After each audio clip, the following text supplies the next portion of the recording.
Hey everyone, welcome back to another episode of Frozen Oil. And remember what I said about Nugent Hopkins?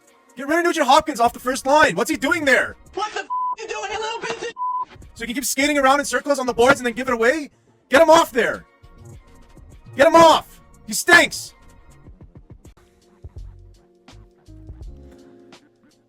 I've been saying for at least a quarter of the way through the season that Nugent Hopkins should be moved off the first line to center the third line. I've been saying this for so long. Ryan Nugent Hopkins should not be on the first line. I've been saying this since probably a quarter of the way through the season. He should not be on the first line. And I'm no hockey guru god when it comes to that kind of stuff. There's guys getting paid millions of dollars to do that. But it's obvious he's not comfortable on the wing. And look what happens. Look what happens. And I love Nugent Hopkins. I've mentioned on this channel that if it wasn't for him, we probably wouldn't have got through that Vancouver series last year. And I've also said that Mcdavid should hand him the cup before Draisaitl, which is a gigantic statement of respect for Nugent Hopkins. So, Nugent Hopkins, you definitely do not stink anymore, all right? And we are now moving on to some stats. Final score, 7. Edmonton Oilers put up a touchdown. And the Utah Hockey Club foil Pickard's shutout. What a great game Pickard played. They score 1. Final score 7-1. Shots on goal, 43 shots to 30 for the Oilers. The offense was just humming. Face-offs 50 to 49, pretty much even. Both teams go 0 for 3 on the man advantage. Hits 22 to 18.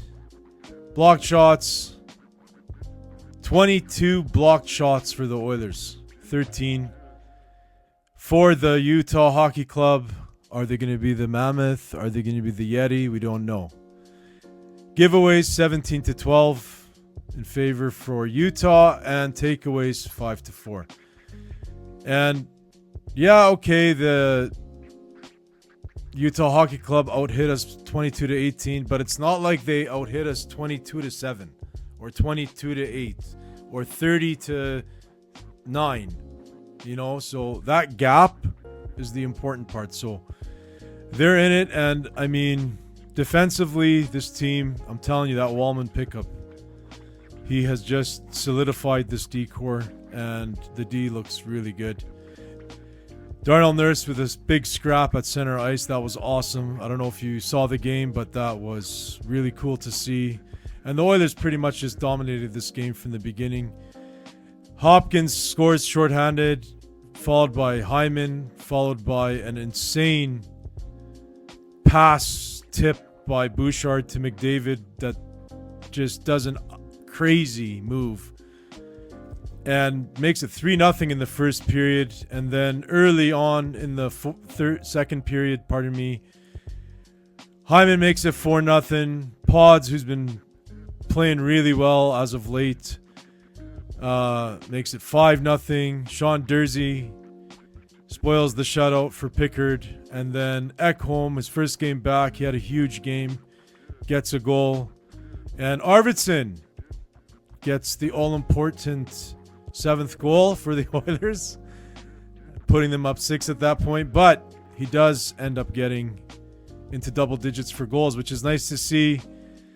The only kind of negative thing to say about this game was the fact that Draisaitl's point streak ended at 18 games. So other than that, though, it was a phenomenal game. The Oilers were just lights out the entire game. Utah didn't really muster up any chance of a comeback whatsoever in the game. The Oilers just kept rolling. So it was a great game overall. And like I said, these lines are starting to look a lot better, and they're going to look even better once Trent Frederick and Evander Kane get back into the mix. So Let's head on over to Twitter X and see what's going on there. Before we do that, I'd like to take this moment to ask you to kindly subscribe to the channel. We are getting close to 650 subscribers, so getting close to that 700 mark, and it's all because of you. So thank you so much for doing so. And let's head on over now to X and see what the Oilers faithful have to say. So here we are on X. And first one here from Silver at Sliv21. Calvin Pickard is handling the puck with a lot of confidence lately. Love his awareness level and ability to put the puck into a playable spot for RD. And yeah, he just looks so confident. Couldn't agree with you more than their Sliver. Not Silver, Sliver, sorry. Pardon me. Couldn't agree with you more there. Very confident with the puck, and he's looking good. And he's 17-7 now on the year. You can't ask for more than that from your veteran backup goalie. So thank you so much, Calvin Pickard. You're having a great season. Next one from DYL. I still can't get over that Bouchard between the legs pass to McDavid last night. Just an absolute thing of beauty, and yet some Oilers fans still want to trade the guy. I've said it many times, Bouchard isn't going anywhere, and let's just look at this pass. And look at this goal by McDavid. Unreal. But watch this pass by Bouchard. Boom.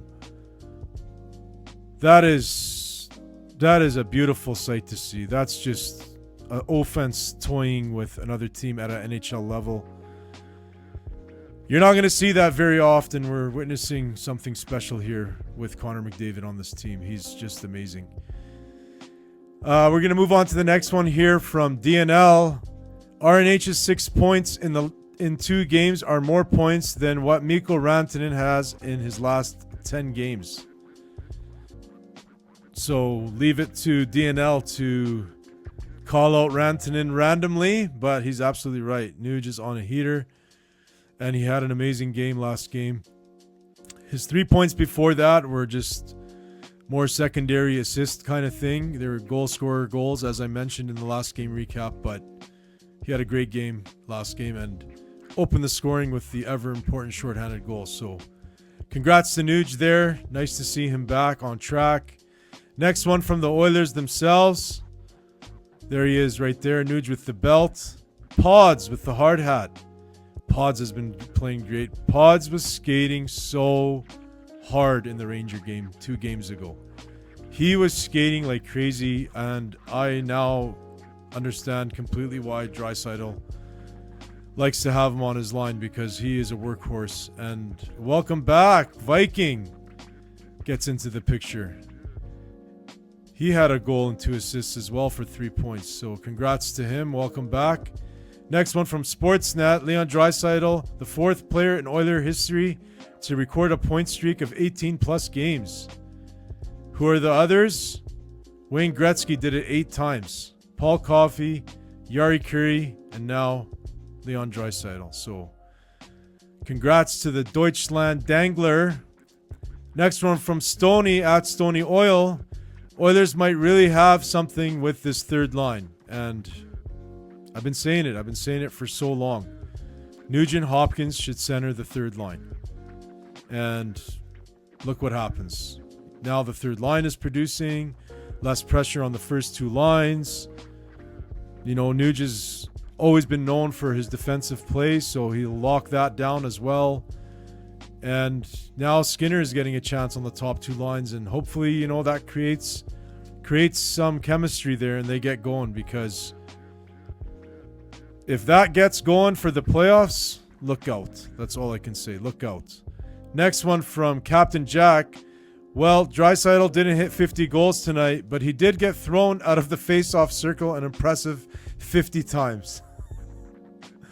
And he's obviously exaggerating there, but Draisaitl is known for getting thrown out of the face-off dot a lot. And last but not least, Action Jackson says, did this game show us how important Ekholm is to this team? And yeah, he was a big miss, a large part of the kind of slump they were in obviously has to do with the big Viking missing off the back end. So, like I said, not too much to critique, and when you win 7-1, overall was a wonderful game to watch if you're an Oiler fan. Probably not that much if you're a Utah fan, but you guys are a young new team, so you got bright days ahead of you.